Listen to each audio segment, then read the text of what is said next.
Você sabe por que Judas traiu Jesus? Você sabe se foi Jesus que escolheu Judas ou se ele se ofereceu? Você sabe qual era a função de Judas ali entre os 12? Tudo isso e muito mais, a palavra de Deus, a Bíblia responde, a nossa luz maravilhosa responde. E se você quer saber todas essas respostas, fique até o final desse vídeo aí que a gente vai falar sobre isso agora.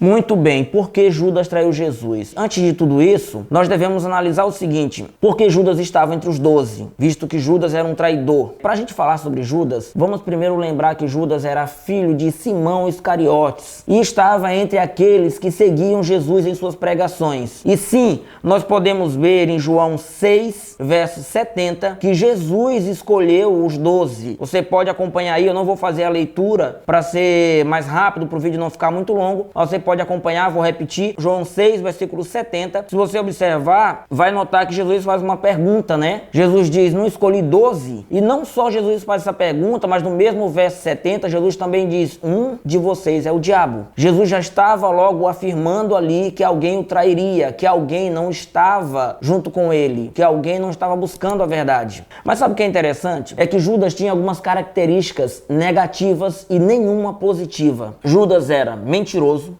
Judas era ladrão, Judas era avarento, Judas era dissimulado e Judas tinha um dos maiores pecados, que era o amor ao dinheiro. Esse era o grande problema de Judas. E agora você me pergunta, por que Judas traiu Jesus? É muito simples, queridos irmãos.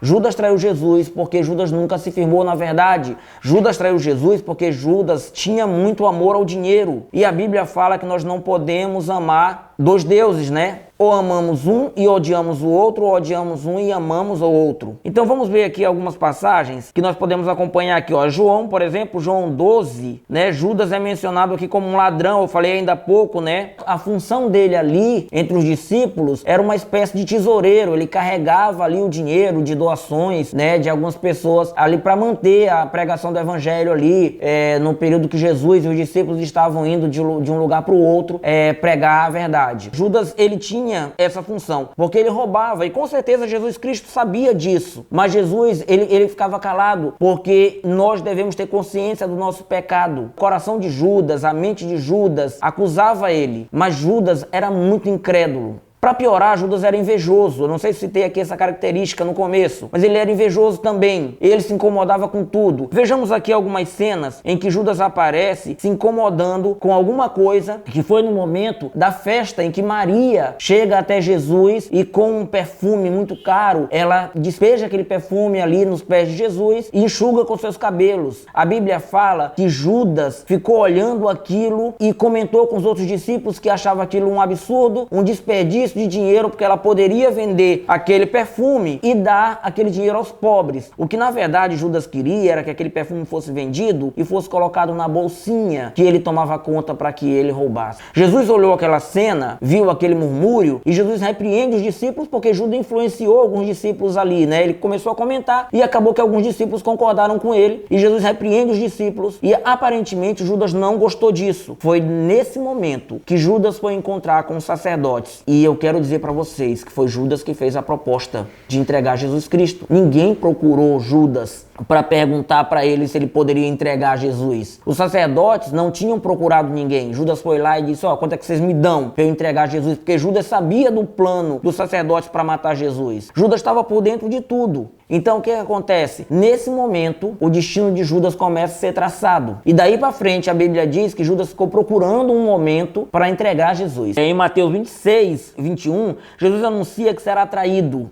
Esse é o momento da Páscoa. Jesus está ali junto com os discípulos. E aí Jesus diz, está entre nós o traidor. Os discípulos ficaram se perguntando quem poderia ser. E aí João, aquele discípulo amado, lembra João, discípulo amado, ele se coloca ali no peito de Jesus, coloca a cabeça no peito de Jesus a pedido de Pedro. E ele pergunta, quem é, mestre? E Jesus diz, aquele que comer no mesmo pote que eu. Em algumas versões, a Bíblia fala que é aquele que pegar o pão molhado.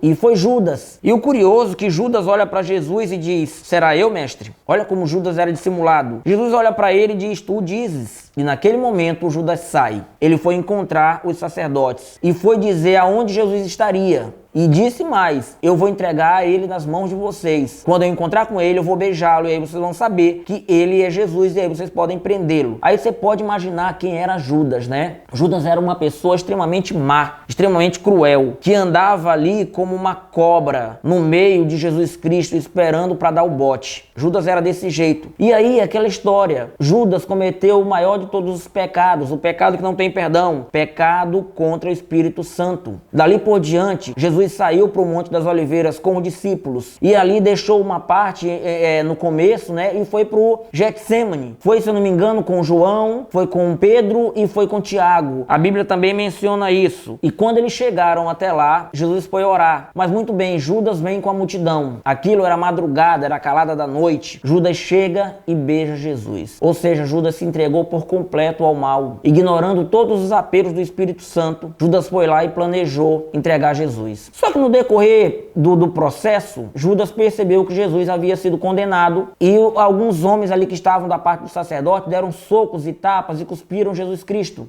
Quando Judas percebeu que Jesus Cristo seria condenado e morto, ele simplesmente sentiu remorso, jogou as moedas e ele disse: traí sangue inocente. Qual a diferença do remorso para o verdadeiro arrependimento? É aquilo que você sente, você não se sente bem com aquilo, mas você está pronto para fazer novamente. O arrependimento é quando você olha para trás e sente vergonha daquilo que você fez e nunca mais quer repetir na vida. E o arrependimento, ele não deixa de ser um dom dado por Deus, e nem todos têm. Judas ignorou os apelos do Espírito Santo, Judas não buscou a verdade em momento algum, Judas mentiu, enganou, trapaceou o tempo inteiro. E se vocês acham que só Judas traiu Jesus, eu quero dizer que vocês estão completamente enganados. O que Pedro fez também não deixou de ser uma traição. O que todos os outros discípulos fizeram, correram, fugiram com medo da morte, não deixaram de ser uma traição. Todos viraram as costas para Cristo. Existe uma grande diferença entre os outros 11 discípulos e Judas. E a diferença é muito simples. É que os outros se arrependeram, Judas não. E a Bíblia fala que Judas saiu para se enforcar, se entregou ao pecado e se entregou à morte eterna, porque ele não deu ouvidos para o Espírito Santo. Nós precisamos tomar isso como lição. Nós precisamos permitir que o Espírito Santo fale em nosso coração, que o Espírito Santo haja em nossa vida. Nós precisamos ouvir a voz do Espírito Santo. Nós não podemos rejeitar o Espírito Santo. E se você está agora no nível onde você não escuta mais a voz do Espírito Santo, saiba que isso é pecado contra o Espírito Santo e não tem perdão. Você está selando o seu destino. Permita que Deus entre em sua vida. Permita que o Espírito Santo trabalhe em você. Acorde pensando em como fazer o bem. Lembre-se, amar a Deus de todo o teu coração, de todo o teu entendimento, de toda a tua alma e amar o próximo como a ti mesmo. Faça isso e você terá a vida eterna. Em nossos corações existe o pecado, mas a Bíblia fala que onde abundou o pecado, superabundou a graça. Que coisa maravilhosa. Jesus Cristo limpou os nossos pecados, morreu por todos nós e transformou aquele que era injusto, através da graça, em um justo. Essa graça dada a todos, e aqueles que se arrependerem e tiverem fé, receberão e serão salvos. Que seja assim em nossa vida, queridos irmãos. Um grande abraço para vocês. Eu espero que isso possa ajudar vocês em sua caminhada espiritual, porque a mim também eu tenho corrido, tenho buscado a verdade, tenho buscado nessa caminhada. Tá bom? Um grande abraço aí a todos.